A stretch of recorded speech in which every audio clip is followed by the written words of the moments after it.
lie, I definitely have some new clips to upload to that. Hello, everyone. Welcome back to the show. Welcome back to another episode of Left Side, Strong Side. I'm Chance Ellison. Next to me is my co-host, Mike Deacon. And we are once again back breaking down all the action of the football season. And you know what? Today, we got a bit of a bonus. Because, as we all know, trade deadline happened today. So we got a lot to discuss today. Outside of just the actual games played over the weekend. Yeah, I feel like we almost have more to cover based on what happened off the field today than what happened on the field over the weekend. But I feel like this week was very much a week where we saw, for the most part, a lot of what was expected to happen. There was a few surprises here and there, but for the most part, we saw this on the schedule last week. There were a lot of mismatches, and most of them played out that way. So most of them. There were a couple that were just like, what the hell just happened? But right, we'll get to that later. First of which, before we get into any football play, let's talk about the trade deadline trade alert. What we're calling it right now. Trade deadline did occur today. We just think that happened like way before the deadline. First of which, going all the way back to last Thursday. Mm-hmm. Former Giants first-round pick Kadarius Toney was traded to the Kansas City Chiefs, a team who definitely needed a wide receiver. Yeah, and a shiny new toy. And he's been hurt for the majority of his NFL career, but this is a Swiss Army knife. This is a guy who can play just about any position. And with Mahomes, this could be a very, very dangerous player. Toney is, he's not quite to like a Tyreek level, at least at this point in his career, but he can do just about everything. He can kick return. He can run it out of the backfield. He's fast. Well, let's say he's healthy. You're a guy who saw a lot of Kadarius Toney because your wife's a Florida yep. fan, mm-hmm. So you saw a lot of this dude play. Yeah. My father-in-law used to beg the team to give him 20 touches every game when he was in college. He nicknamed him 20 touches Tony because every time the guy touched the ball, he just exploded. So this is definitely like best case scenario for him.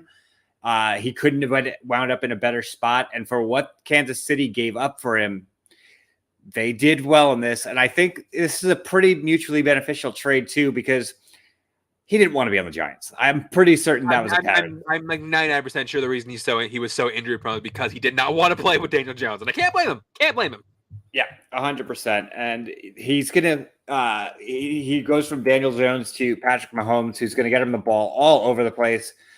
Once he's on the field, I definitely am excited to see him. Some of the best like ball spreading in the league. Like he's a guy who knows how to spread the ball around his receivers. So I would expect Tony to like really blow up in the next couple of years. Funny thing is, you look at what the Giants got back. The Giants got a third and a sixth round pick for him for a guy they drafted in the first 2 years ago.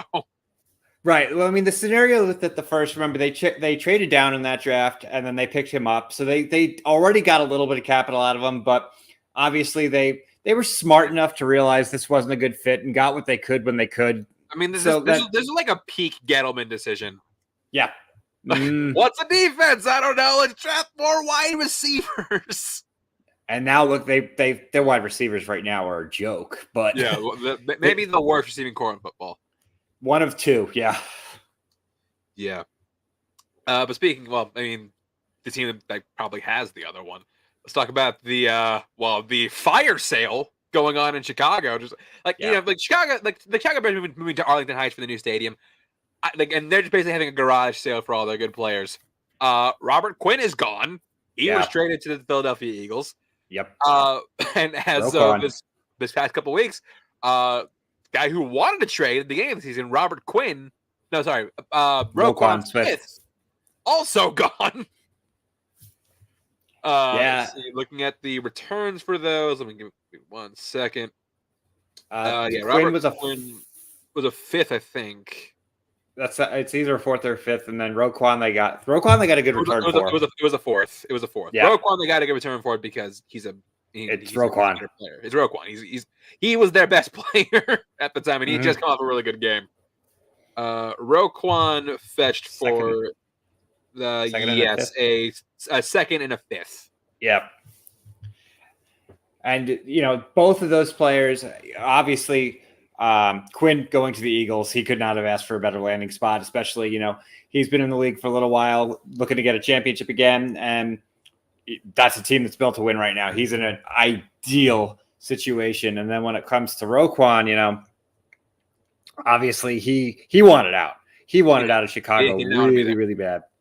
My concern with Chicago, I have a lot of concern for Chicago. We'll get to more of them later, but the fact that like Eddie Jackson is now he's now the only player on that defense worth a damn. Right. And he's probably going to be gone by the end of the season. But with Roquan now, he's going to a Baltimore team that has had difficulty on defense that they haven't in a while. That was a good trade for Baltimore. I know, they gave up a second and a fifth, but that was a glaring need for them. So when this especially since they're really trying to keep a foothold in the AFC North. Yeah, a division that is very winnable right now. He is going to be a key cog to that defense. That was a really good trade for Baltimore, I think. When it comes to Chicago and made some truly baffling decisions later in the day as well. But they obviously this is a rebuild, and they have to build up draft capital, and that's what they're obviously going for. But then they did what they did a little bit about an hour later. Then today happened, and we're like, what is happening? So yeah, the craziness started today around like 9-10 in the morning. We got word that TJ Hawkinson, Detroit tight end, had been traded in the division. In division to the Minnesota Vikings. The fact that he traded Hawkinson to begin with is insane because he's one of their better players on offense. The fact that he traded 100%. In division is just insane to me. Yeah. Obviously the Vikings had a glaring need because Irv Smith, it sounds like it's potentially out the rest of the regular season, if not into the playoffs. They had a glaring need at tight end. But the fact that they got Hawkinson, who would have predicted this when you woke up this morning? Did anyone say TJ Hawkinson is going to wind up being? I never thought that. If you tell me like a big market tight end is going to get traded, I would have assumed Kyle Pitts. I would assume Kyle Pitts is the one that got traded. Hawkinson was traded to Detroit along with a 4th round pick and a conditional 4th round for 2024 in exchange for a second and a third, a second for next year, a third for the year after. Right. For a guy who was a 1st round pick not that long, 4 years ago. TJ Hawkinson, statistically he had that one enormous game. But statistically, he might not look like he's, lighting the world on fire. But when you look at the thin tight end position, that's one of the best tight ends you are going to possibly trade for. Who's going to be on the market? Maybe the best. Because, Kelsey's not going anywhere. Mark Andrews not going anywhere. Kittle's not going anywhere. After that, any of them, it's pretty open. Like Hawkinson, like Pitt. I mean, you could trade for Pitts, but that's about it. Like maybe Waller. Yeah, Waller would be there, but Waller's been dealing with such injuries and stuff right now. Hawkinson to the Vikings. The Vikings got a steal. I feel like on this one, with what they gave up, I feel like they want to win this division. They want to win this division now, and this is a player that is going to have an impact immediately. Yeah. Aside from that, we have also Nyheim Hines, Colts running back, going to the Bills. Good get for them just because they really need to flesh out their running game. That was that's their biggest weakness still. Yeah. They offloaded Moss too as part of the trade. They did offload Moss as a part of it. It's a team where their biggest weakness is the fact that their offense. We talked about it. Their offense is entirely dependent on Josh Allen. Passing the ball, Josh Allen. Running the ball, Josh Allen. You can't do that and expect to survive long term. Right. Nyheim Hines James Cook could help fill that void. He's still trying to, build along, but this is a team that's ready to win now. They can't. They don't have time to develop running back. They can do that later for next year. I expect him to be back one next year, but for right now, they have Singletary. Cook is getting reps, but they also have add Nyheim Hines into that. That's a good addition to the offense. It's a different type of running back that they have here. That they really hoped Moss was going to be able to fill the role that Hines has done for years, and this is a perfect trade destination for him. Hines has been one of, if not the best 3rd down running back in football for several years now. And the situation that the Singletary and Cook just were not filling that role very well. They went out and they got Hines, who I do suspect is probably going to get 4 or 5 catches weekly in this offense, is going to be his stock skyrocketed right now because of the offense he got moved into, as opposed to being with Matt Ryan or Ehlinger. Now he's going to Josh Allen, who we know will pass the ball anywhere. He doesn't care if it's 50 yards down the field or 5 yards down the field, and that's where Hines is lethal. Yeah. Absolutely lethal. And he can return too. So this was a huge get for Buffalo. Yeah, he was offloaded for Zach Moss and a 6th-round pick for 2023. Conditional 6, right? Yeah. No. Oh, yeah, that's right. No, you're right. Because it could go to a 5th. Yeah. It could. Yeah, so we'll see how that turns out. But going back to the Bears real quick, I got to question their decision-making. I really do. Because the move they did end up making is they traded for Pittsburgh wide receiver Chase Claypool. This is the first one that I'm like, okay, what was the mindset on this? You're clearly fire selling, and you just gave up a 2nd rounder for a guy who's only under contract for another year. Yeah, you gave a 2nd rounder, but also I don't understand the Chicago mentality where it's just like our QB's getting killed every down. Justin Fields currently the most sacked quarterback in the NFL. Let's get more wide receivers. Yeah, I understand they're a team that's pretty weak.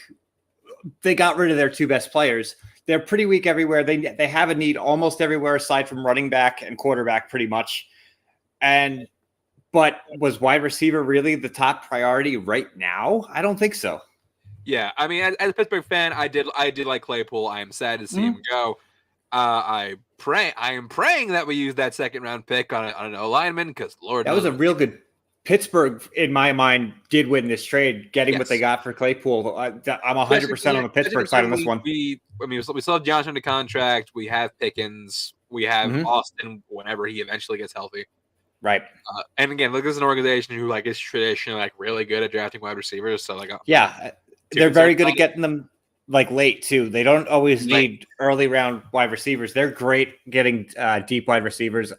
This is a big win for Pittsburgh. I see this as a one-sided. This is the first one that I think the pick is better than the player they gave up. So I definitely commend Pittsburgh on this one. On the subject of Pittsburgh, also, what they did do after that is they did trade Washington for corner William Jackson III. Got him for a conditional 7th-round pick. Yeah, and he's been hurt. Conditional 6th. Yep. Which even then, not bad. There is a reason that they did this, and we'll get into that later. But as a Pittsburgh fan, corner is a weakness. We'll get the why later. But I think this is a good get for us. This is a long-term move. This isn't a move for this season. Jackson is probably not going to make much of an impact this year if he's getting back on the field. There was talks that Washington was potentially going to cut him.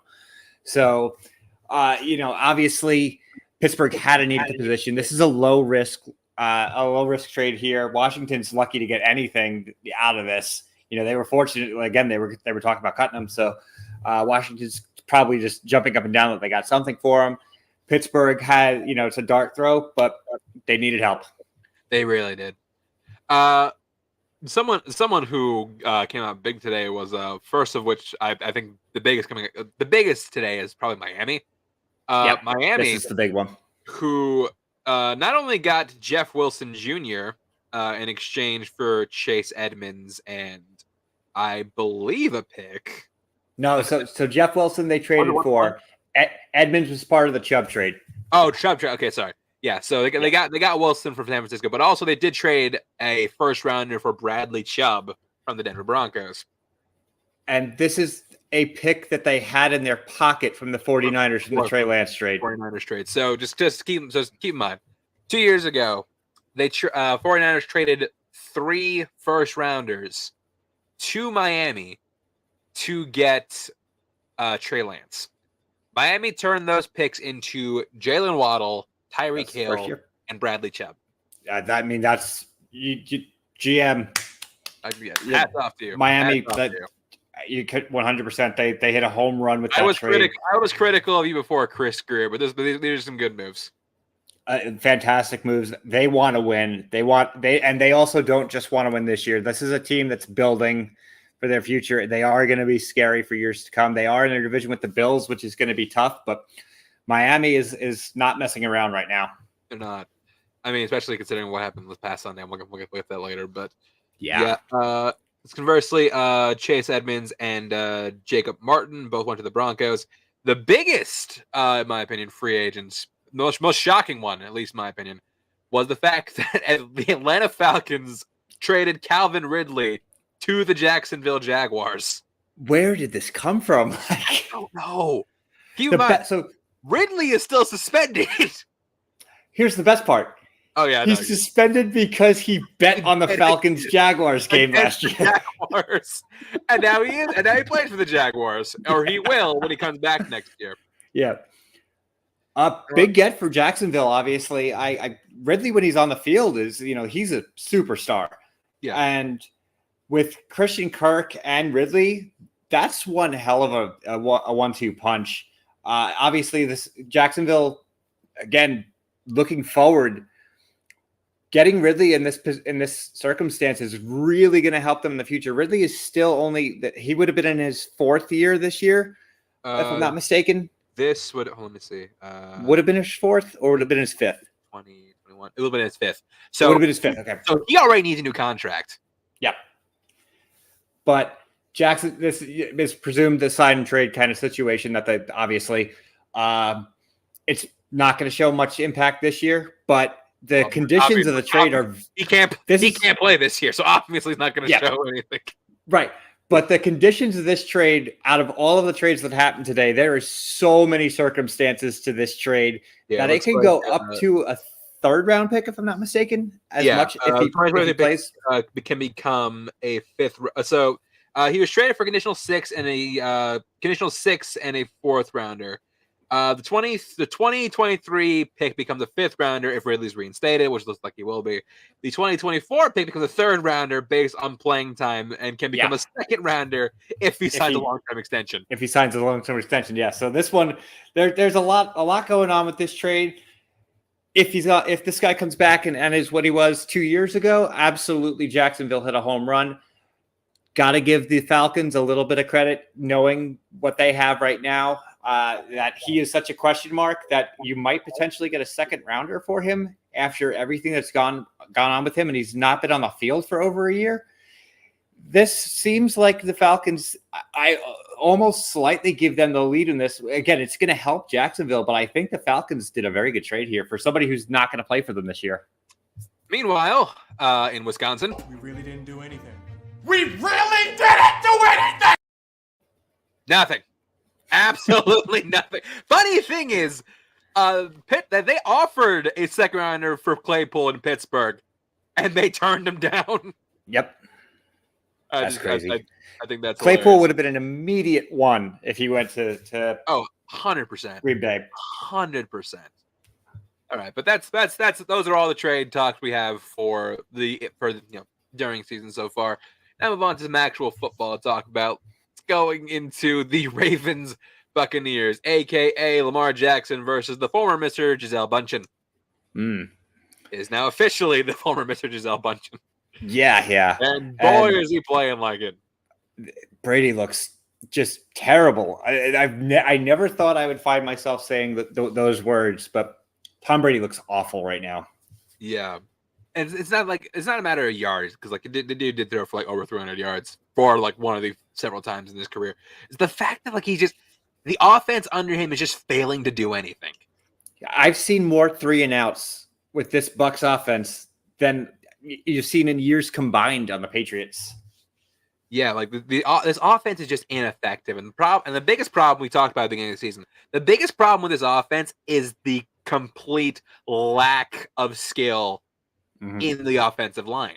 Yeah, the offensive line there is among the worst in football. Yeah, they were wrecked due to retirement, trades, and injury. Many injuries. Brady's was sacked 3 times on the day.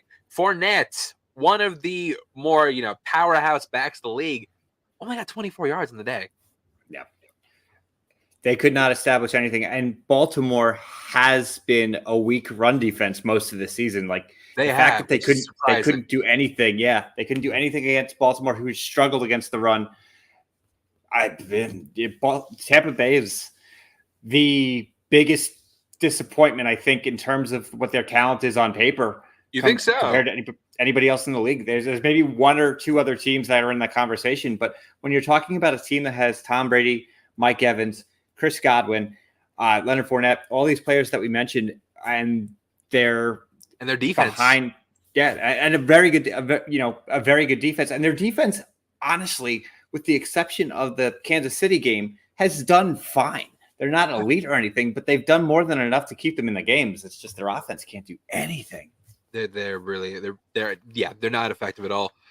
Funny thing is, watching this game play out, it was sort of like a fever dream towards the end, because you're watching this. Baltimore is leading they have the game in hand for a good chunk of the game.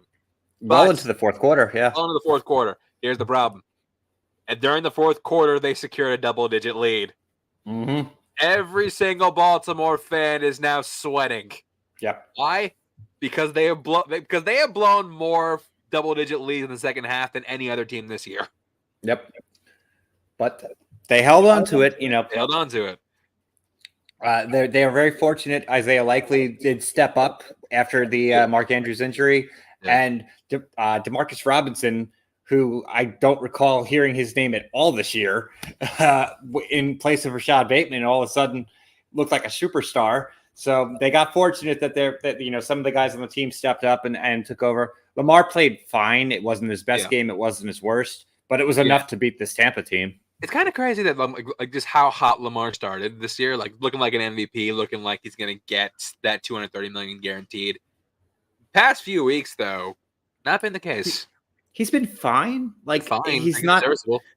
He's with the way the league is right now, he's better than he's definitely in the top half of the quarterbacks, but he's not looking like he's that top 5 quarterback right now that we've seen in the past, and he's not looking like we might have a chance at. He's not playing like that MVP level that we've seen him do in the past. I don't even think he'd be in the top 10 in voting right now. Not even close. Probably not. But yeah, no, the effective game from Baltimore. They did not choke the game away this week, thank God. And for I believe the first time in his career, Tom Brady has a sub 500 record. One of the few times in his career. After week 2, I think it is, because he's lost.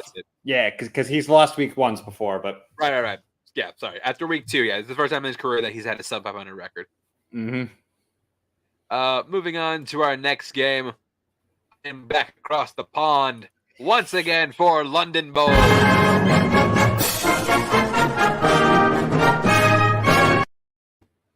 The NFL wants to grow the international appeal of the game of American football, but they're shipping out shit like this. Yeah. So we have to we're subject to the Denver Broncos once again, but this time on an international stage. We should be embarrassed. At least this one was only on ESPN Plus, so a lot of people couldn't watch it. That's true. Funniest thing about the thing to talk about this game wasn't not even the actual game. It wasn't the lead up to it. Like it was a story that came out where Russell Wilson was like doing high knees on the plane while my God, all his teammates were sleeping. Everything about Russell Wilson this season, it's the most bizarre thing I've ever seen. Because he was so prior to this, for the most part, stayed out of the spotlight. He just went out and played football. You never really heard anything about Russell Wilson off the field and then all of a sudden he gets traded to Denver and he becomes like a caricature of himself. Yeah, like traded to Denver, he goes fucking crazy. Like he's like one that would have been for me the Kanye of football. It's fucking weird. It's not that far off. No. But he did play efficient enough to win this. But this is more about the Jaguars than it did the Broncos. Mostly because Trevor Lawrence did revert all the way back to 2020 form. He did not look very good.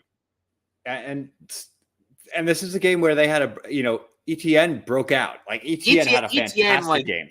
Yeah, I mean he's showing the pedigree that made him a first round pick to begin with, and showing that maybe offloading James Robinson wasn't a holy shit, what are you doing idea. Yeah, I agree with that. But obviously they are now in a situation that if ETN gets hurt, they're down to Jermichael Hasty, which is a little terrifying for them as a whole. But if ETN stays healthy and plays the way he played in this game, this is a good Broncos rush defense, and he destroyed them. Well, watching this made me realize just the stupidity of Urban Meyer. Because remember when ETN was drafted, he's like, he's going to be a third down back. What the fuck are you talking about? No, this is a downhill runner right here. Yes. He if healthy he was worth that first round pick. He's proving it now. Obviously, last year was a lost season for him, and he always had the specter of Robinson. Now that he's got his own chance to go, they have something here. Definitely, it's a matter of can they maintain it.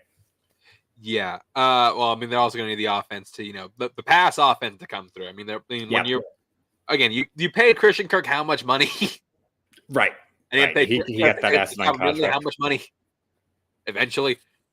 But just look at that right now. So for their future, if Trevor Lawrence can get his act together, you got Trevor Lawrence, you got Calvin Ridley, got Christian Kirk, Travis Etienne, and even Evan Engram, who is, again, we were talking about earlier about how the tight end position is so weak.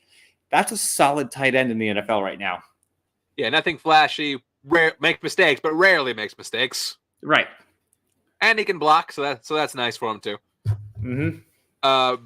Look over the Broncos offense. Broncos, I'm still very, very concerned about. The Broncos they just don't have an identity at all. They have no run game. Now they're going to have Chase Edmonds potentially as their lead back. Who knows what's going to go on? They have just a hydra of mediocre. They keep trying. Like for some reason, the run this year has just not worked for them. Because look what happened week one. The back-to-back fumbles from two different backs on the 1 yard line. Then you had Javonte Williams getting hurt. Try to bring Latavius Murray. That's not working. You're barely using Melvin Gordon, who he's not great, but he's no slouch either. I don't understand. I don't understand what Hackett's doing over there.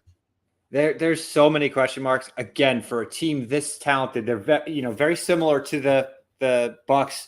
So much talent on this offense and doing nothing with it. Not to mention penalties still a massive problem for them. Yeah. 12 on the day for a total of 81 yards. This is a team that is just not disciplined. Bright spot on their team though. Greg Dulcich is looking like he might pan out into something. Yeah. Yeah. I mean, he's looking like a great replacement for Noah Fant, which is really all he needs to be. And he looks like a better Fant to me, after watching him for a couple of weeks. That's fair. So I would give you that. But yeah, that was it. That's it for the NFL London this year until the Jaguars eventually head over. It's gonna happen at some point. If they stay in Jacksonville with the ticket sales from the way they are there, they're gonna make way more money playing in London. So who knows? Maybe it'll happen. Up next, we got to get into it. You want to know what crazy this week was? This was our game of the week. Panthers versus. If you told me. At the beginning of the season that these two teams are not only going to have a game of the week, it's going to be one where they played each other. Right. You're like, no.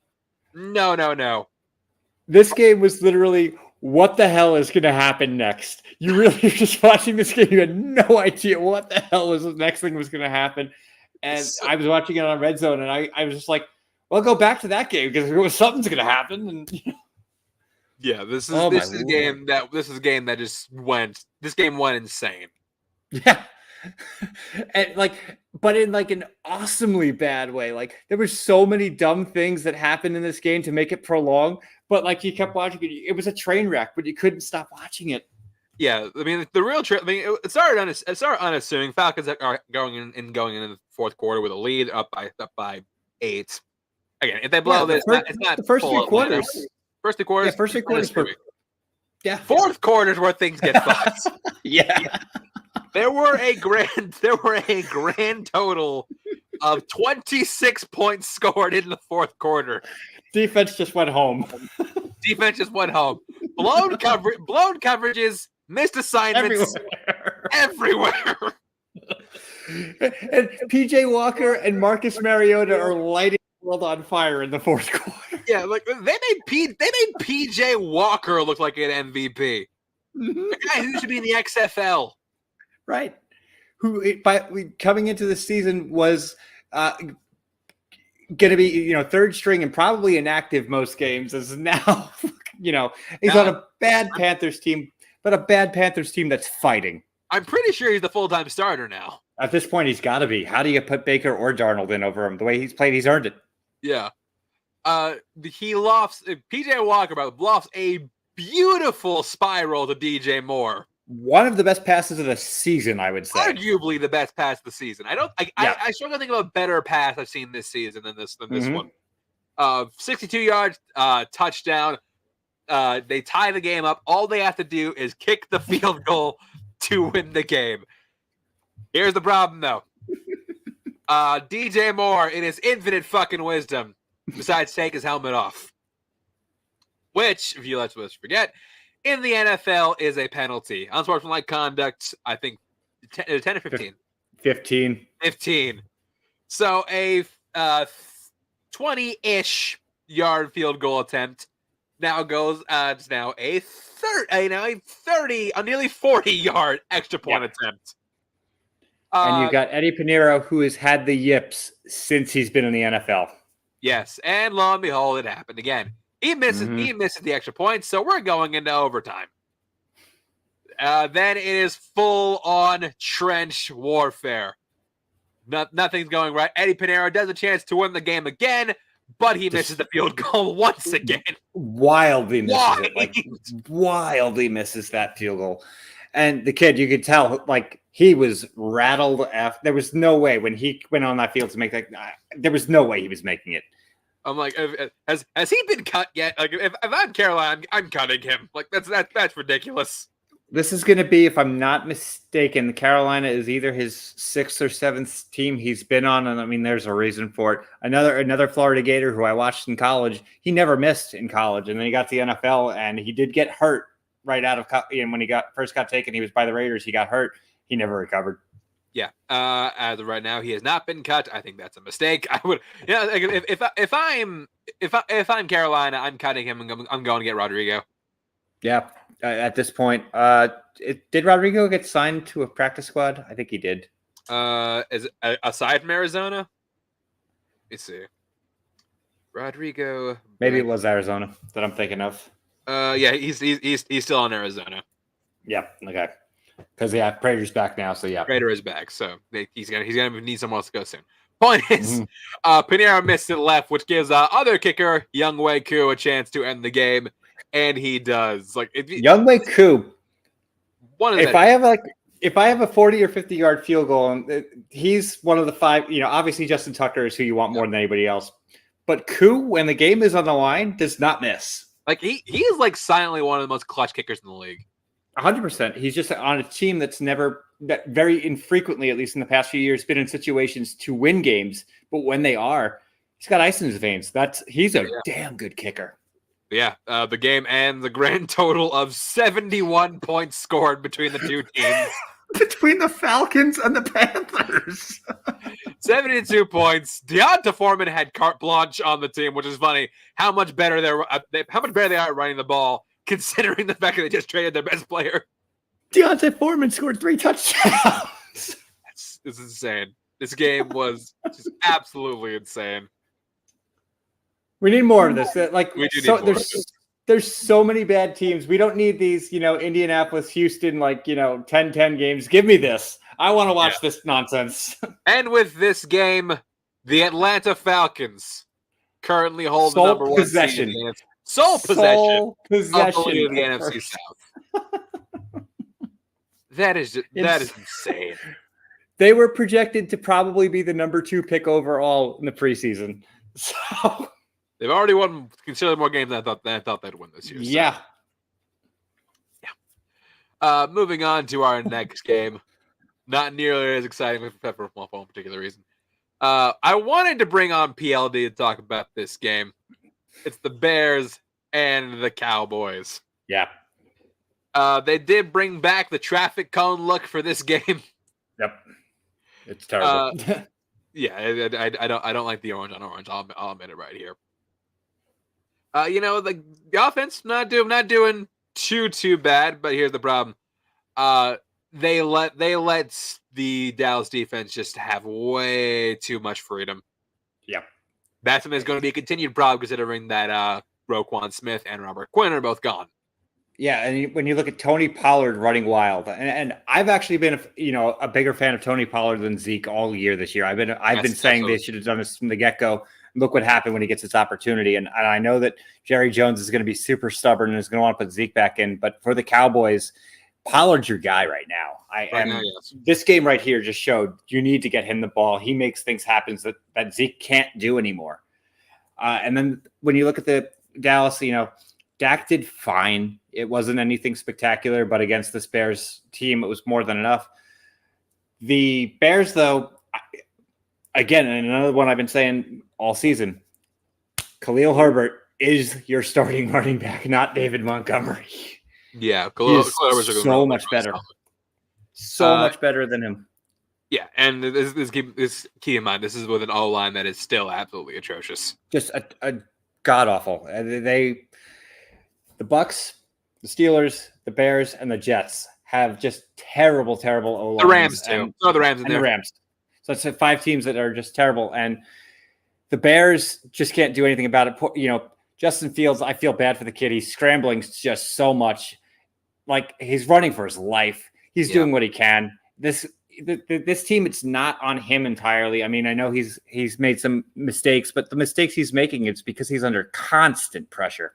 Well, he did make one big mistake that, in my opinion, is peak Chicago, and it's right here.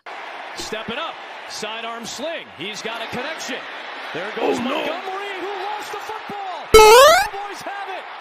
It's Parsons on top of it. Micah Parsons on the move, and Micah Parsons is in. Stupid! You're so stupid! Yes, you saw that right, people. One toe. All he had to do was touch Micah Parsons and he'd be down. What does he do? Besides to hurdle the guy. Yeah, that was awful because the game was not. They weren't likely going to win, but it was still within 2 scores at that point. That play sealed the game. All he had to do, even if he tripped over his own 2 feet and tripped over Parsons, it still would have been better than what he did. Oh yeah, so I firmly believe like that play right there is just peak Chicago. It just sums up their season right now. Exactly. But yeah, Dallas, as much as we wish they would, will just not die.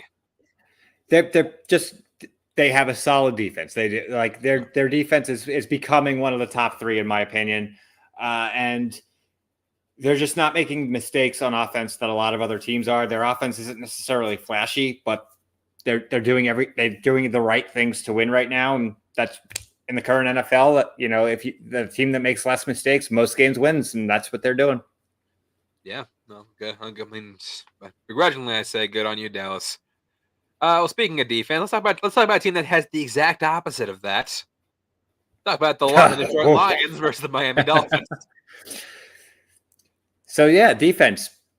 Nope. Need not apply. Yeah. Remember how bad the Detroit defense has been over the past couple weeks? Nothing's changed. Tyreek Hill and Jalen Waddle just had a field day. The two of it's insane what the two of them did. 400 yards in this game, and most of it was to those two. Yeah. The two of them. Let me take a look at the stats. Yeah, Tyreek Hill finished with nearly 200 yards on receiving. Jalen Waddle had 100 yards and 2 touchdowns. Yep. It was insane. But also, again, this kind of reaffirms what Miami trying to figure out for the past year and change. Is Tua the guy? Right now, it's looking like yes. Yeah, I would agree. At this point, he's stepped up his game. He did what he needed to do. Like if you look at Tua this year versus Tua last year, Tua's improved. Obviously, the concussions. Well, we've talked about that already. We don't need to talk about that anymore. But he's made the strides that his decision making's gotten better, and having Hill has just made at any given time either Hill or Waddle is going against the number 2 cornerback, and it's a mismatch in either direction. Almost any situation, one of those two going against any number 2 cornerback in the league is a mismatch. My question is that, and look, y'all know me. Y'all know how much I love me some Motor City Dan Campbell. I got to question decision making in this case because I saw that the leading back in this one was Jamal Williams. who I'm like, oh, okay, so DeAndre is still hurt, still working that. No, he was active. He was playing. active. Five carries. Yeah, 5 carries for 6 yards. 6 yards, and he had a touchdown, but it was receiving. I know it's not lighting the thing on lighting the stats on fire. My question is, why are you not using DeAndre Swift, who is like far and away your best back?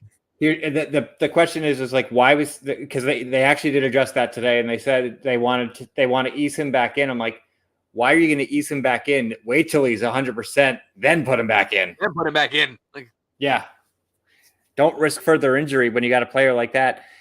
Yeah, I agree with you on this. Like the Swift's usage in that game was just baffling. Williams is doing very well. One of the few bright spots that the Lions have right now. In relief of Swift, Williams has done very, very well, but their problem is what we were talking about recently. The team that makes the less mistakes usually wins, and the Lions make a lot of mistakes. Oh yes, they do. Let's see. Which is funny because they literally had no turnovers on the day. Yeah, it was one sack they gave up, but Goff just was not very crisp. They didn't turn the ball over, but he just was not very crisp in this game. But again, in classic Detroit fashion this year, couldn't stop anything. Yeah, their defense just looks absolutely awful. They are at a point now. Obviously, they sold Hawkinson, so they're kind of admitting, all right, we're done, and they are right now in the driver's seat to pick number 1. Yeah. Oh, because it is them, isn't it?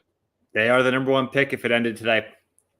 That's that's insane. But considering, like I still don't think that Detroit's that bad of a team. They're just they just need a defense. They are in desperate need of a defense. And their defense is not disciplined. Yes. When you look, just compare what we were just talking about with Dallas. Dallas's defense comes out there and they are a machine. Detroit's defense just looks like a peewee team getting on the field and just, all right, go get the ball. And that's all. They don't have any kind of real scheming. They allow chunk plays on the ground. They allow chunk plays in the air. They can't stop anything. They can't. They really can't. That's massive issue. But yeah, that was that game. Looking ahead, the one that was actually like sneakily like sort of competitive. Cardinals versus Vikings. This is one I felt could have gone either way because both teams falter. But then I looked at what time the game was. Yeah. 11 a.m. 11 a.m. afternoon football. This is Kirk Cousins' happy place. Yeah. And the Vikings right now are very similar to the Dallas Cowboys. They're doing everything. They're not doing anything that's being flashy, but they're doing everything right.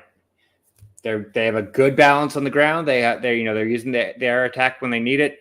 Obviously, now they're going to get stronger with Hawkinson. In this game, they used Jefferson and Thielen very well. Thielen did get banged up a little bit, but Jefferson, even though he's not getting the statistics, is still one of the toughest guys in the league to cover.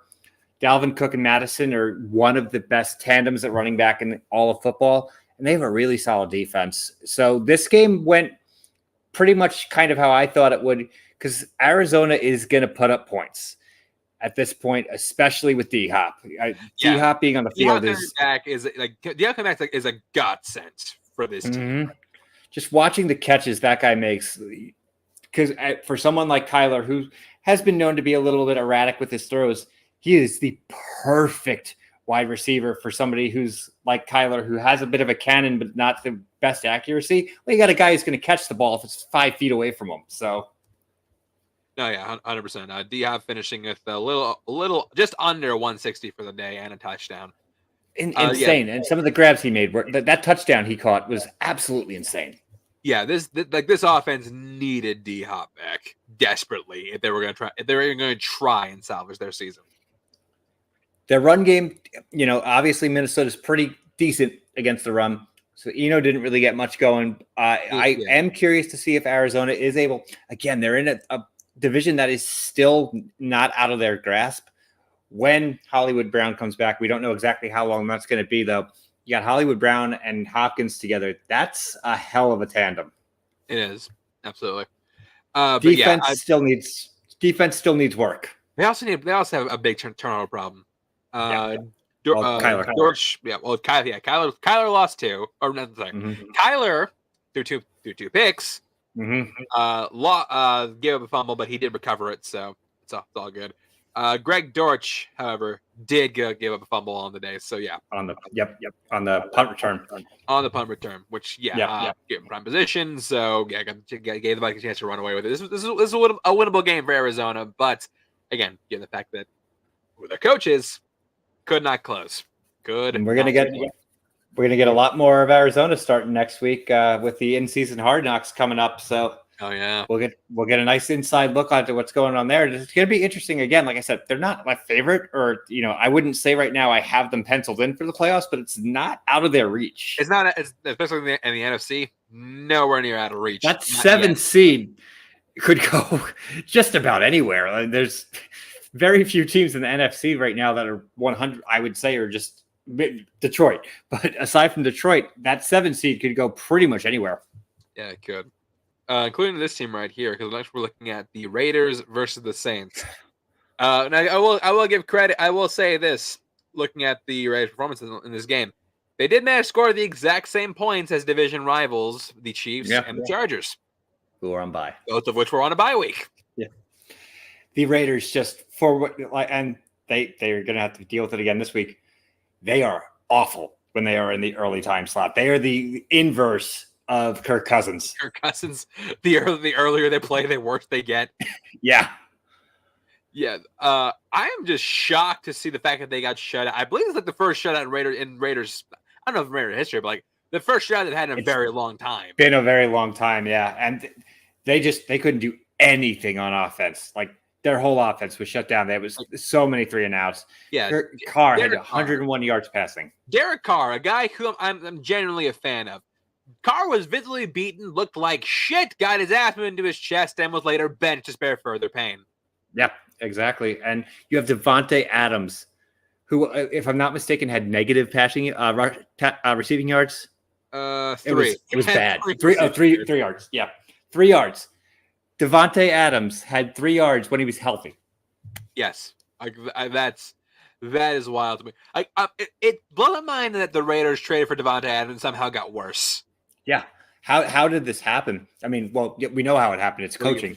Yeah, that's how it happened. But like this team that picked up Devontae Adams and Chandler Jones in the offseason and somehow got way worse. Yeah. And the thing is like Josh Jacobs has stepped up his game, and you got Mac Hollins emerging as a fairly decent number 2. But even with this, with people with signs of improvement in 2 very key positions, they just can't win. Nothing. Absolutely nothing. New Orleans, nothing special. I mean, Kamara had a great day for himself. Yeah, and all it was Andy Dalton dump-offs to Kamara. Yeah. Like Andy Dalton's stats in the air are nothing. It's all of his passing yards are Kamara turning broken plays into 40-yard touchdowns. Yeah, I think I read that they're moving forward. Dalton's a full-time starter. I think that's a mistake. They said he is. Yeah, I really do think that's a mistake. We'll see how long that lasts until they go back to famous Jameis. But yeah, as of right now, today, good win, New Orleans, and the win they really need to salvage their season. Yeah, and again, a winnable division. So yeah, very winnable conference, honestly. I don't know about I'm not going to say the conference. Okay. Yeah. Playoffs are very attainable for a lot of these teams. There you go. There you go. Now, up next, got to talk about your boys, the New York Jets. So there are games that a team wins, and there are games that a team loses. The New York Jets lost this game. Yes, they did. Surprisingly, Mac Jones is back in the starter, which is something that admittedly I did not expect. Did not expect to see Mac Jones back in the starting role, but here we are. And remember everything we were saying about the Jets offense past couple weeks? Turns out Breece Hall really was the entire team. And Breece Hall and Vera Tucker, because they lost their best lineman as well. Breece Hall was carrying that team on his shoulders, and when you have to have Wilson throwing the ball 41 times, he made three interceptions. 2 of them were just absolutely garbage throws, like just the worst decision making you could possibly make. And obviously with the Franklin Myers roughing the passer, that changed the whole complexion of the game because the Jets would have been up 17-3 at that point had that the Michael Carter pick six counted. And from that point forward, it was all New England. And New England didn't do anything super impressive. They relied on Nick Folk, who kicked 5 field goals. And that was enough with 1 touchdown. 5 field goals was enough to win this game. Like, New England did not do anything super impressive. There's a lot of dump passes to Ramondre Stevenson, who I will credit. Ramondre Stevenson is making a leap right now. He's definitely surpassed Damian Harris 100%. Should be their lead back going forward. Which is crazy because this is Belichick we're talking about. Yep. And Belichick, who usually does not, he's notorious with running backs for just throwing random guys in. But Stevenson, I'll give him credit. He's starting to look really good, especially as a pass catching back. He's going to be one of the better ones in the league at the moment, honestly. Statistically, he is one of the best ones in the league. Currently, absolutely. Oh yeah, like I said, this is after last week when everyone you love is now dead. Yeah, this was going to happen. Yeah, I called it. I said last week that the Jets were going to lose this game. I saw it coming a mile away. Being a Jets fan, it's just like the writing was on the wall that this was going to happen. It's a little bit daunting to see. James Robinson, hopefully, when he gets more acclimated with the playbook, in the upcoming weeks, it won't be this week. I mean, we'll get to that. But they need to have something that sparks them on offense. Like Garrett Wilson had his best game with Zach Wilson, but so much of that was out of desperation. So the only player on the Jets offense that Wilson seems to have a legitimate rapport with is Tyler Conklin right now. Obviously, Corey Davis is hurt, but Wilson is the key. He will be the make or break of this season because the rest and the offensive line, obviously, they're solid elsewhere, but not spectacular. The defense is pretty damn good. But the offense, this is 100% whether or not Zach Wilson can put it together. Yeah, and also whether or not he can actually give Elijah Moore some targets. Well, Elijah Moore had 1 target that was pulled away by penalty, so he technically had 0 targets in the game. Yeah. Funny thing is, like, of all the people who get traded in the before the trade deadline, he was not one of them. Surprisingly, he was not one of them. Yeah, well, Mims now is going to get what he wants because of the situation that happened with both Elijah Moore and Corey Davis getting hurt. Mims is actually getting on the field. I think it's being proven in the past 2 games why Mims was not on the field. But the Moore situation, like, I think that they feel like they've invested. He was a 2nd-round pick, and I don't think they were ready to quite pull the trigger the way that the Giants did with Tony, which they probably should have. Like, Green Bay probably would have given up a 2nd or 3rd for him. Absolutely. And right now, he just seems like a locker room cancer. Yeah, that's not looking great for him. But you know what? You are not alone on the pain train, buddy. I'm right there with you. Talk about the Steelers versus the Eagles. This is a game that what you would have expected, based on what is one of the 2 best teams in football versus a struggling team. This game went exactly as you'd expect it to. There was no twists, no turns. This was pretty much, it was the Eagles being the Eagles. Yeah, remember earlier how I said there's a reason we trade for a corner? Right there. AJ Brown, 6 receptions for 156 yards and 3 touchdowns. He was in double coverage most of which in the first half. Yeah, he was in double coverage on 2 of the touchdowns too. Like, they couldn't stop him. Look, I know AJ Brown is one of the best receivers in football. My God, we really let that dude have carte blanche in our field. I was there, Phil. On the field. Yeah, he ran wild. He absolutely ran wild. This offense on the Eagles is scary. Mm-hmm. If they're one of the ones, they did make some moves. Obviously, they did make the Quinn trade. They were one of the ones I was kind of looking at it, maybe strengthening it at running back. I guess they're okay with Gainwell, Scott, and Sanders. But they were one of the ones I was like, Hines going there was something I was like, maybe that'll happen. Obviously, he wound up going to Buffalo, but they're looking good. And their defense is really, really looking good. It's And there's a reason they're like, undefeated. combination of them looking good and Pittsburgh just looking just awful. Right. We are right now. We are currently a very bad football team. I'll say it. I'll admit it. We are not looking good. Like And- offense, defense, special teams, all Right. phases of the game. We are awful. There are bright spots on Pittsburgh, which There are. some teams don't have. There are bright spots. However, their offensive line is so bad that getting any kind of offense going, aside from like going to Freiermuth, is probably going to wind up being their statistical leader this year, just because he's the only one that they get the ball to just from his 10-yard pass, 10-yard catches. He's got to get in the end zone though. He's got like nothing. What's he have? One touchdown? Yes. All season. Yeah. He's the only player on the team that's been able to get any kind of anything going, and they're not big plays.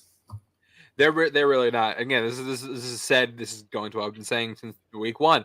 Our offensive scheming is absolutely terrible. We kept saying, fire Matt Canada, get rid of Canada. The Pittsburgh Steelers, like, all right, great, we got rid of the Canadian. Awesome, so get one right now.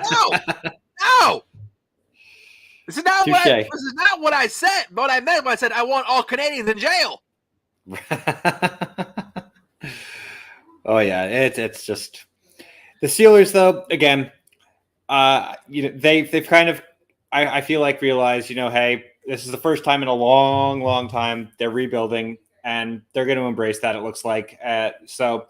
This is this might be a lost season, but they've got they're building chips. They're gonna rebuild this team.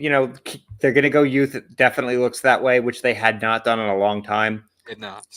So, I will say, it might be a year or two.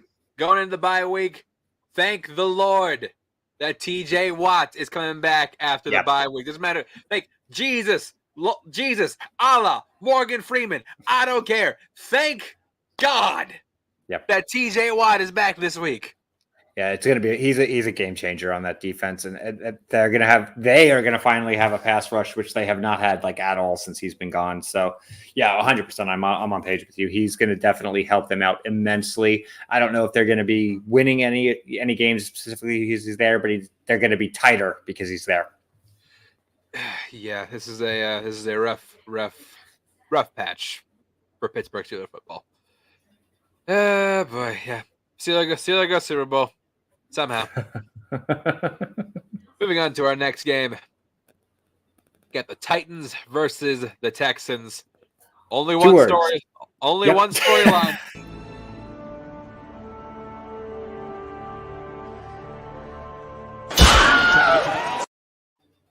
I know it's the Texans, and they're not a very good team. But still, Derrick Henry coming in and rumbling for 200 yards. It's still beautiful to see.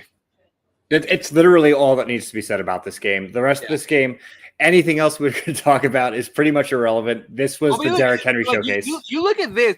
This is the most Tennessee-ass stat line I've seen.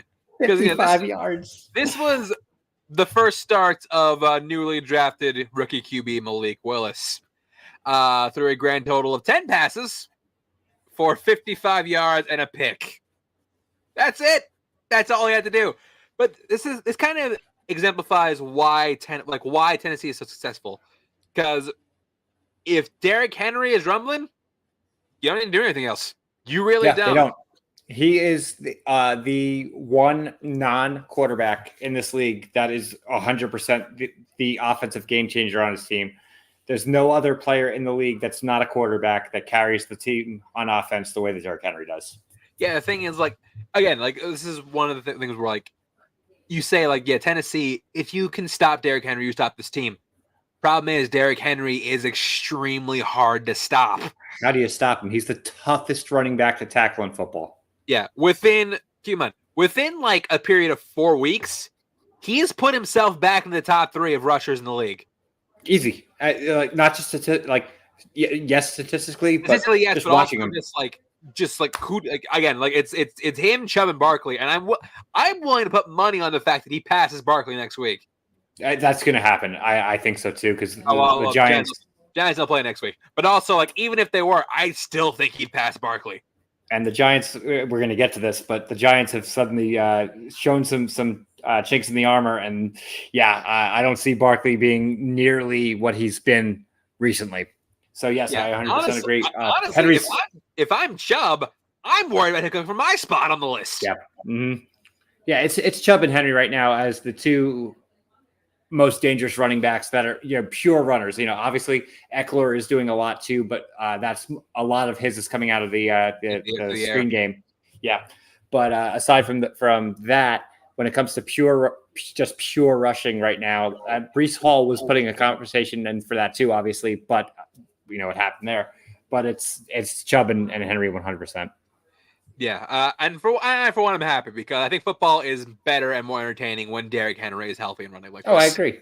He's great for that city too. He's like for being in the Tennessee market too. That's the absolute perfect player to have in a market like that, where he's not one of the major markets that this city can be like, hey, we're this one guy is our guy, and it's a perfect place for him to be. Oh, didn't even mention the Texans. They still suck. Moving on. Yeah. Moving on to what very well could have been game of the week, considering how played out at the end. Got the Commies versus the Colts. So remember how I said the Jets lost their game? The Commies won that game. They willed themselves to victory at that end. Yeah, the Colts, reminder, once again starting. We're back. Sam Ehlinger at quarterback. Went about as well as you would expect. Yep. My concern ugly game. Yeah, ugly game. My concern with this one is one Mr. Jonathan Taylor against the Washington defense, which is pretty weak. Dude, cracked 70, but again, it's Jonathan Taylor, a guy who was the number one rusher last year. You expect more from him at this point. 100%. And Taylor, obviously, he is banged up. And now that the Colts got rid of Hines, they're going to bring in Zach Moss to try and alleviate Zach Moss. I mean, now granted, Deion Jackson did well in that 1 week so Zach Moss might still be number 3 on that depth chart, but I'm concerned about the Colts right now as a whole, because this is a team that, yes, they got Ehlinger, but like the team as a whole, there's no identity. There is no offensive identity, and they've had this great offensive line for years. It's not doing any favors anymore. I don't understand what the hell happened. Not at all. Like Jacksonville, just like I think they just like beat the talent out of that team. I really think they did. Nothing else makes sense. Yeah, it's insane. But on the other side of the ball, there is one player on Washington, Terry McLaurin. Wow, what a game did he have? What a game. Like, again, I've been a fan of Scary Terry for a while. He is legitimately making a case for being a top 10 receiver this year. I mean, maybe last year maybe too. Higher. He's like legitimately like I think he's like an arguably top 10 at this point. I agree. The plays he made, and he wanted to do it in this game. If you listen to the broadcast, he's originally from Indianapolis, was a season ticket holder, so this was his homecoming. And so this was a statement game for him, and boy, did he make one. But also looking at this, I question why they even tried to get Carson Wentz to begin with. Yeah, I mean, Heineke, in everything we've seen him in, has looked better than him. And Heineke is not going to win a Super Bowl. Look towards the end of the game where he led an 8-minute drive to win the game. Yeah, absolutely. And Antonio Gibson showed up finally. Again, McLaurin is just right now. He was like, "I'm taking this game and I'm winning this game for you. Throw me the damn ball."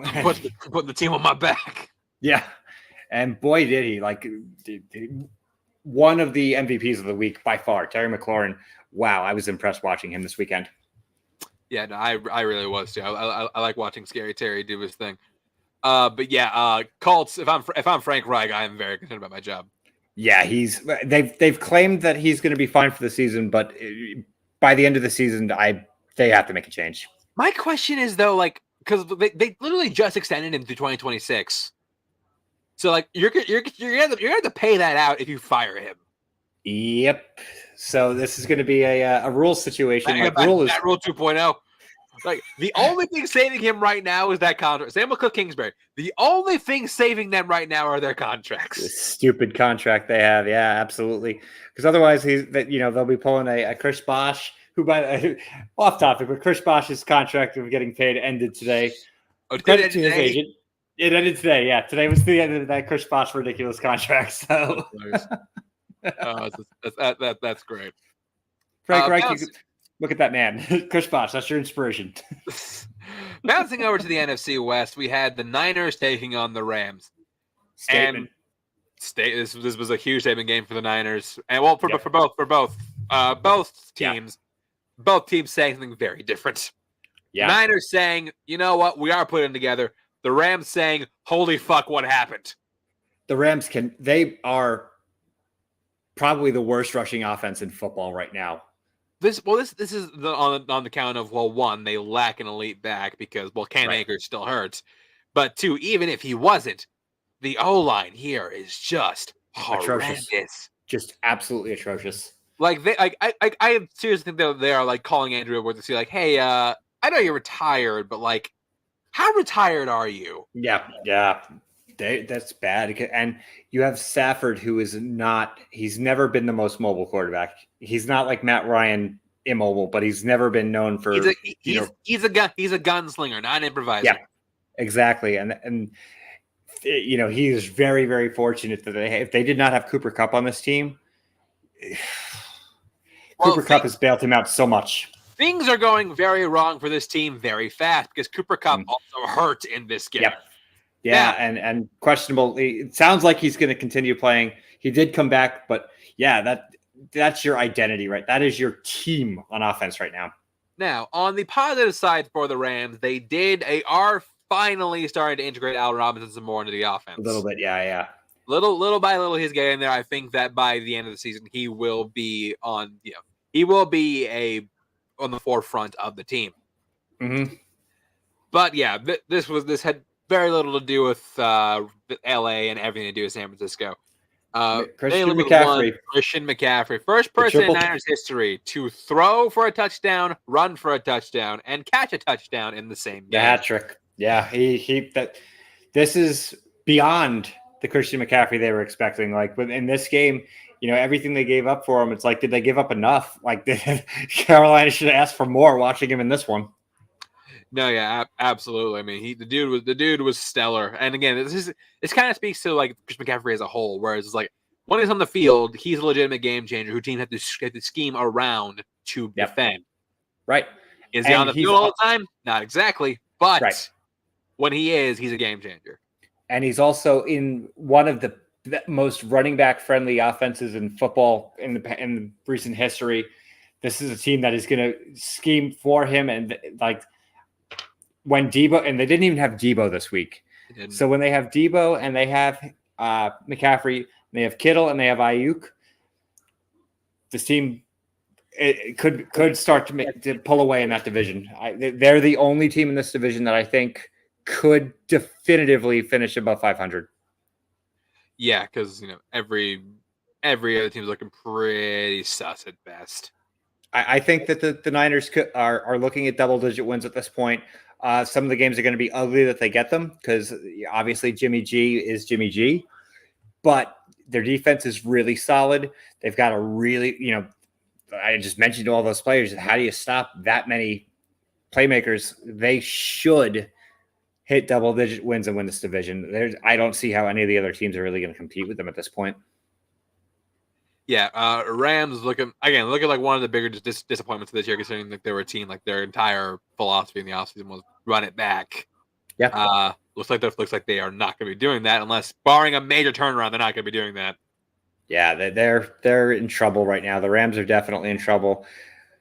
We'll see, as time goes on, if they're able to right the ship. They do have the rookie running back that they seem to have high hopes for whenever he does get activated, but who knows at this point? They're a mess.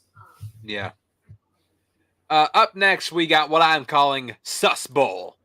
Giants versus Seahawks. Two teams that are both performing beyond our wildest expectations.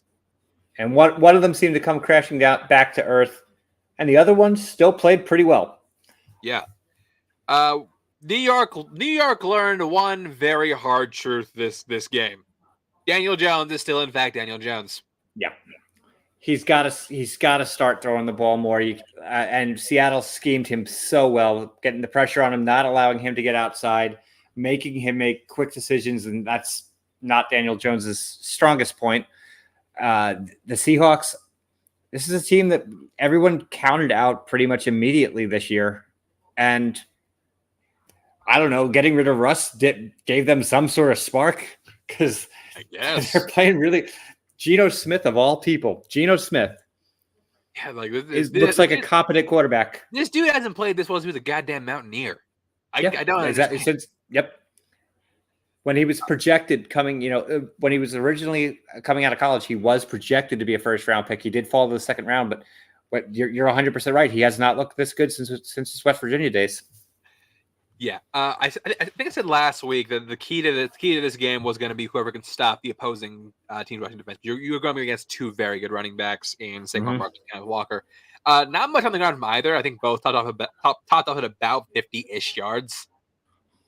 Sorry, good. Yeah. So they're like their stats look very identical. However, Walker was definitely the more effective of the two. Oh yeah, I mean he got 18 for 51, while Barkley was 20 for 53. Yeah, and one of the plays I saw there was like crowd footage of it during his touchdown. It was DK Metcalf completely fooled the defense into thinking that he was catching the ball, tucked it in, and ran to the end zone like this. He did not have the ball, and Kenneth Walker just like walked in. Yeah, this is a big comeback to earth game for the Giants. One that Seattle might very well have at some point in the next couple of games. Yeah, I agree with you. We're going to talk about this week. They have one of the most interesting games of this upcoming week. I'm actually pretty excited to see their particular game that they have this upcoming week, because I think there's going to be a lot of fireworks in that game. But yeah, going back to the Giants, I think they crashed down to reality 100%. They have to regroup. They have to get their passing game established. Slayton is doing okay, but they have nothing else in the air. Yeah, especially considering they just traded Kadarius Toney, who was at that point on the team when he was healthy, their second best wideout, maybe their first best wideout. Wan'Dale needs to step up. He was drafted fairly high for a reason. He's got to step up. Is Kenny Golladay still alive? I don't think he's been active since week 1. Has he not? Oh my God, you're right. He might have been active. He might have been active. Yeah, he might have been active and just not on the field. Yeah, that's probably the worst free agency signing in the past 5 years. Up there. I mean, I know it's Daniel Jones, but Jesus Christ, dude, come on. Yeah, the Giants are fortunate to be where they are. Again, they are far from the worst team in football because they've proven they've won some gutsy games, but they've got some tough treading ahead. Yeah. Up next, we got Sunday night prime time. We got the Packers versus the Bills. This was a big narrative enforcing game. Bills, surprisingly enough, still legit. Even though this was maybe the worst I've seen Josh Allen this year. His worst game, by far. His worst game. Josh Allen reverted back to rookie Josh Allen. Wild inaccuracy, costly turnovers. That's the reason Green Bay was kept in this game. Well, and the thing with this game, too, even though they lost, this was the best Green Bay has played in a while. Well, because especially in the second half, they finally started doing what we've been saying they should do. Like run the ball. Finally ran the ball. Yeah, and if they played the way they played in the second half against Buffalo, they would have beaten the Giants. They would have beaten the Jets. They would have beaten the Commanders. Yeah, I don't know what took them so long to figure this out, but the second half of that game was the best Green Bay has played all season. I know they lost, but if they continue in that path, they're still not going to be.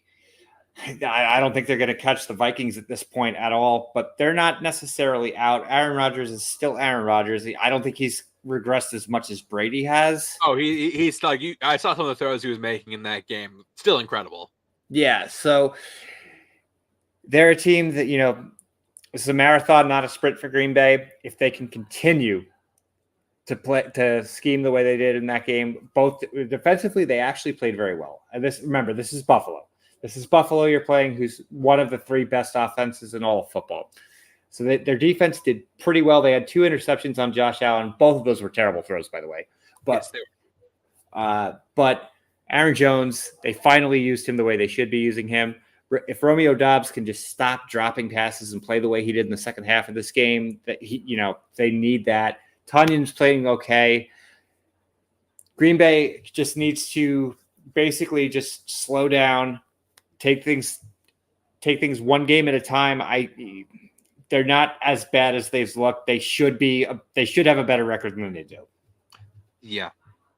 Meanwhile, Bills bye week seems to not have slowed them down at all. Again, Josh Allen having his problem, but he's gonna pick it up. He's gonna be fine. Stephon Diggs is still uncoverable. Yeah, still he's still excellent. So yeah, that's about it for the Sunday night game. Now moving on to our upset of the week. This one was very difficult to pick until Monday. Yeah. Cincy. What the actual fuck is wrong with? Remember we all said like their Super Bowl hangover was over and they were back.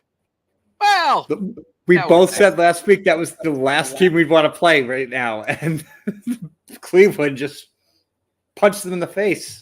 You really got your shit packed by the Cleveland Browns? Yeah. Without Deshaun Watson? Yep.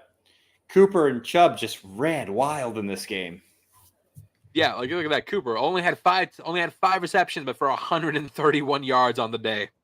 131, insane day he had it. And Chubb is, you got to give that guy all the credit in the world for this team, which has struggled all season. He has kept them alive, more with the exception of Derrick Henry, more so than any non-quarterback in the league. No, absolutely, especially considering that their guy is still waiting in the wings. It's not going to be around for a couple weeks. So yeah, they've really been relying on Chubb to do his thing. He's been doing his thing. But conversely, the Bengals, though, again, like I said it before, I'll say it again on the show. AFC North football is usually very ugly. For the Bengals, however, it's been incredibly ugly this entire season. They have not won a division game all year. Right. And hey, that this whole division I think we kind of both accepted we know what Pittsburgh is, but the other 3 teams are all Jekyll and Hydes. Yeah, they're all just incredible boomer bust teams. Mm-hmm. And you never know which one you're going to get. Throughout the season, we usually get the bust Bengals. Right. The Bungles, as we call them in the AFC North. We thought that was done. Nope, it's right. But they're doing the exact same goddamn thing again. They are the perfect example of what this NFL season has been, because once you think something is going one way, it just turns right back around and goes the other way. So, yeah, this division can go any way at this point. We thought that the Bengals offense was dangerous again, but then we remembered. Oh yeah, their O-line is still awful. Yeah, and they don't have Chase, so all of a sudden, you've only got 2 weapons to worry about as opposed to 3, and the Browns schemed it very well. They exploited it. They got Joe Burrow sacked 5 times on the day. Yep. He is now second, only Justin Fields for the most sacked quarterback in the league. What a shock. What? Who could have predicted that? But yeah, this again. The Bengals are looking increasingly more sus, and it's looking. I'll say right now, at this rate, it's looking like Joe Burrow is going to get Andrew Luck before he's in the Super Bowl again. It's definite fear for Bengals fans, because that O-line is really not doing him any favors. And Joe Burrow, by year 5, the Andrew Luck comparison, you hit the nail on the head. Yeah, Bengals really not looking great. That's going to do it for the week that was. We now look forward to the week that is coming. We have our week 9 predictions and our brand new segment, Stunks or Not Stunks. Yep. Where I throw out a name and Mike tells me if they are stunks or they are not stunks. Yeah. First of which, looking at the teams on a bye this week, Pittsburgh Steelers. A lot. Thank you.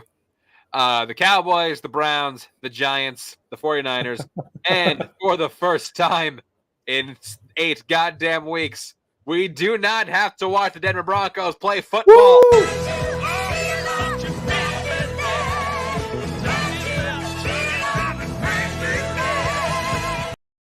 Thank you, Lord. We do not have to watch this team anymore. Let's ride. All right, first one up on the docket. We have the Eagles versus the Texans Thursday night. Again, Amazon, whoever arranged your contract with the NFL, they really screwed you. They really screwed you good. Just move on, Eagles. Eagles doesn't matter. It doesn't matter. Anybody on the Eagles stonks. Yeah. Anybody on the Texans not stonks. Doesn't matter who you are. Bullseye. Up next Sunday slate, we got Chargers versus Falcons. This one could be interesting. They're coming up a bye. See if Hurry might still got in heat a little bit more. What do you got? I've got my upset of the week. I'm going the Falcons on this one. This is your, and we also going to call our shot. So this is your call for upset of the week. Mm-hmm. Interesting. Okay. I mean, I don't like the Chargers going across the country to Atlanta. They're not going to have Mike Williams. Keenan Allen supposedly is coming back, but who knows how well he's going to be playing at this point. Atlanta has stayed close in almost every game, and they've beaten better teams than them. I think that this is a total trap game for the Chargers. This is one of the few times that I'm outright going with a dog. I'm going with the Falcons. I don't disagree with you, honestly. I did think the Falcons are riding high. They have the hot hand right now. Herbie's not looking great. Not looking great. Yeah. He's fully loaded on painkillers. Yeah, still fully loaded on painkillers. So I think it's gonna be could be like a deceptively tough game for them. And again, the Falcons they're playing for something now. Yeah, they are. So I'm going to the Falcons. I didn't think I would be saying that coming into this week, a couple weeks ago, but yeah, I'm picking them. We'll throw out a name for you. Kyle Pitts, stunks or not stunks? Not stunks. Not stunks. Bethany might be calling a divorce you right now. Not stunks. Yeah, I mean, he did play. He woke up a little bit this week. Obviously, he got the touchdown finally. I'll let him do something this week. Yeah, but I just don't. If Patterson might be coming back, that's not set in stone. He might be coming back. If he does, Algiers played fine. Algier and Huntley have played fine, but Patterson is the one guy I would say if he's back, that's my stonks. All right, so Dolphins versus Bears. I mean, I think we all know where this is going. Our offense is bad. They're always in trouble. I'll be in my room doing the suicide shuffle. Yeah. This is going to be a very, very ugly game for the Bears, considering, like I said, they just traded away most of their defense. Eddie Jackson's still there. He can't do everything by himself, though. The Dolphins might put up 40 points in this game. All right, but now who is more stunks? Tyreek Hill or Jalen Waddle coming in this game? Ooh, I mean, they're so close. I'm going to say, just because I'm going to go the other way around, they're both going to have huge games, but I'm going to say Hill's going to be the one hitting the end zone this week. So I'll go Hill. Up next, we got the Battle of the Cats. We got the Panthers versus the Bengals. If it comes down to last-minute kicks, the Panthers are going to lose. I'm just calling that right now. Yeah, I'm gonna go. I'm gonna go the Bengals. They're back home. They're gonna be up. They're gonna be a little agitated after what happened on Monday night. The Panthers are still, when it comes to pure talent, they definitely are a lesser talented team. I think the Bengals. I'm not gonna say this is gonna be a runaway, but they'll win by about 6-ish. I think. Yeah, Jamar Chase still out for this game. So what I'm going to throw at you is Joe Mixon. Stunks or not stunks? It's a good one. I'll go stunks on this one because I think they're going to take a little bit of a lead early and they will rely on the run a little bit. So I do like Mixon in this one. All right, so Joe Mixon, stunks for this week. Yeah. Up next, we got... two teams that are actually this could be like a deceptively close game. You got the Packers versus the Lions.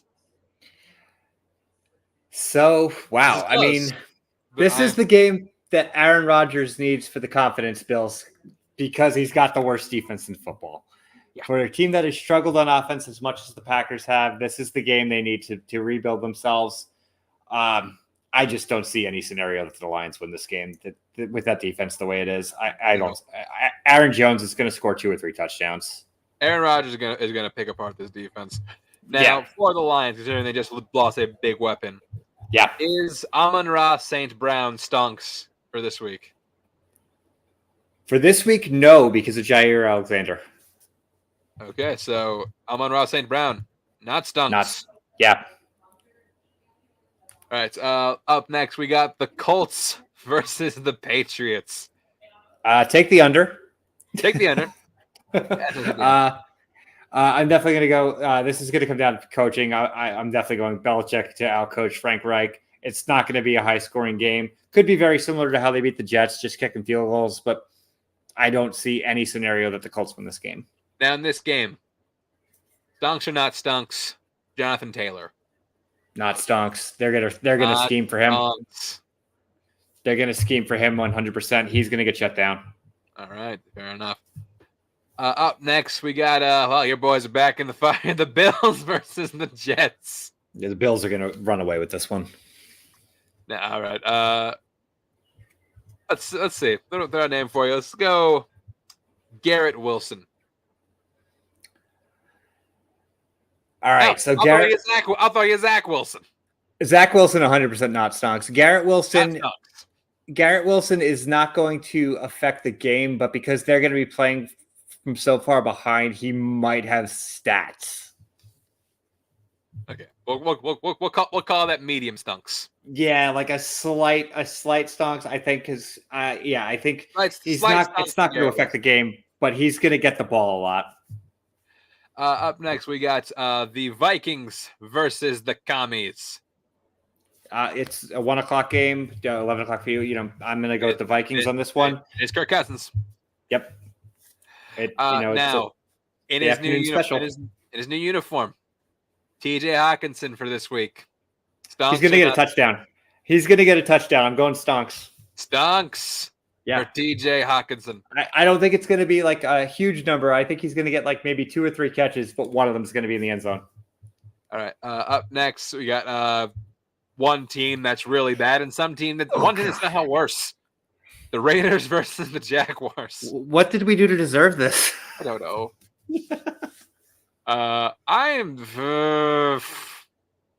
It's the Raiders playing an East Coast game early again. I know they're really bad in the East Coast, but the DBs for Jaguars are like not very good. So I'm leaning towards the Raiders. I'm gonna go Jacksonville on this one. I think that Etienne's got the motor going. They're gonna use him as the hot hand. Hopefully, not have to make Lawrence make as many big plays and control the game, which it was proven this week by the Saints, who honestly has a worse offense than the Jaguars. That you can do that. You just keep them off the field and just let the Raiders beat themselves. I'm going the Jaguars. Now for this game, I'm going to throw out a name for you. Devontae Adams. Ooh, I'm going to say stonks on this one just because it's a bounce back. It is a good opportunity for him to bounce back, but it's not going to be enough to win the game. I'd about to say, like last week, he was very not stunks. Yeah. But he's due for some stunk. He's due for stunks this week. Yeah, 100%. I agree. Up next, I think this is the game we're talking about. NFC West ball. The Seahawks versus the Cardinals, a game that is actually much closer than we ever thought it would be. This could be a fun game to watch with these two offenses playing the way that they're playing. This is a tough one to pick.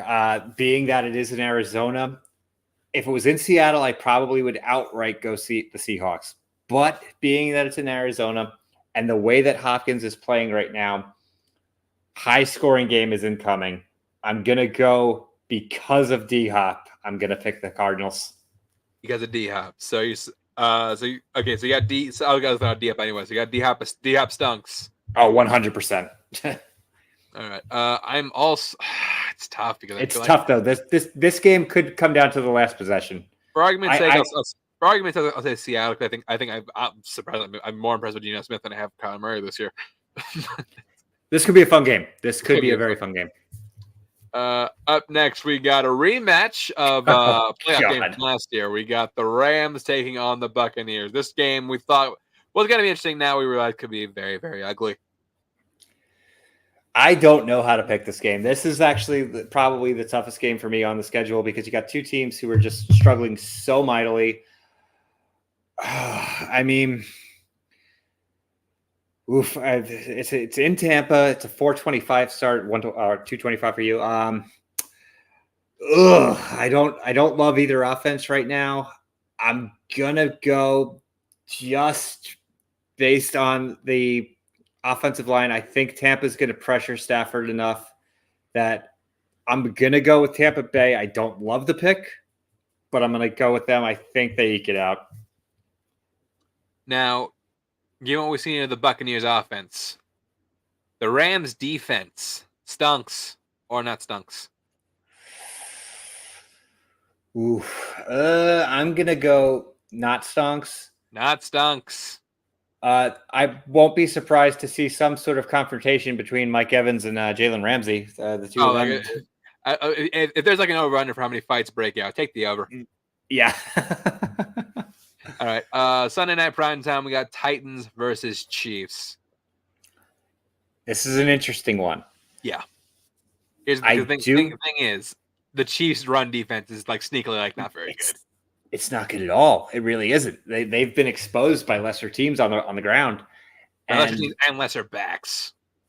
Now the catch is though is like the Chiefs and Titans are such different offenses. The Titans will ram the ball down your throat and hold the ball for 7 minutes before they score. The Chiefs will get the ball and score in 30 seconds. So the key for the Titans, if they're going to stay competitive in this, is just to keep Mahomes off the field as much as they possibly can. Their defense is not going to stop him. I don't see any scenario that the Chiefs don't score 3 or 4 touchdowns. It's a matter of can the Titans keep up. For that reason, I'm going the Chiefs. But if the Titans can do it exactly what I just said and keep the possession of the ball and manage to get touchdowns as opposed to field goals, they'll keep it close. Yeah, I'm actually leaning the upside on this one. I'm just getting my upside of the week. I'm leaning Titans on this one, and I'm not. This is one that when you say that, like I'm not. If they're able to do it, there is a formula to beat the Chiefs, and the Titans have the key factor to do it. Employ that formula. Yeah, and Derrick Henry, stunks or not stunks? Oh my God, stunks. Big stunks on Henry. Yeah. Against the Chiefs' run defense, absolutely. And Monday night, Andy Dalton versus the AFC North once again as the Ravens play the Saints. This could be another ugly game. This is going to be an ugly game. I'm going to go with the Ravens. I just think that I just don't, Andy Dalton is more prone to make mistakes. He did fine against the Raiders, but even against like the Cardinals defense, which is not super impressive 2 weeks ago, he did not play super well. He had stats at the very end of the game, obviously when they were trying to catch up, but yeah, I just feel like Baltimore is going to have a game plan to shut him down. And I don't know who's going to score for the Ravens because they are pretty beat up. So this is going to be a low scoring game, but yeah, I 100% have to go with the Ravens on this one. I'm also leaning the Ravens on this one. Now for this game, Alvin Kamara, stunks or not stunks? Good question. I'm going to go kind of with the Garrett Wilson, stunks slightly. Slight stunks. Yeah. Okay. Yeah. I'm also leaning towards stunks because the Ravens run defense is not very good. It'll be interesting to see what Roquan does. Obviously, being that's the Monday game, he does have the extra day as opposed to most of these other players who just got traded. So maybe he'll get a little bit more acclimated with the playbook. He is a game changer, so I think he's going to help definitely with their run game. But yeah, you are right. With the Ravens haven't been very good against the run at all this season. So yeah, if Kamara can get established, maybe the Saints have a chance. But I just don't see it. I think Baltimore. All right, well, that's going to bring us to the end of the show tonight. Mike, where can people find you? You can catch me here every Tuesday night. And you can also catch me on the What the Show podcast. We Wednesday nights. Tomorrow we are celebrating my co-host AJ Lancaster's birthday, and we will also be celebrating the end of spooky season with Adam Collins. Right on. And find me on Twitter, Instagram, Chance_91. Check out my other podcast, Stories by Chance. We are doing one more episode for Scarefest. We are doing something special for our last episode. I'm excited to get that done. And you find me on here every Tuesday, Left Side, Strong Side. PJ Campbell show will be coming back at some point in the future. Again, we're trying to figure out scheduling and all that. But yeah, until then, thank you for listening. And thank you for listening. Thank you for watching. And we will see you next week. Trying to find the Holy shit! Stop being weird!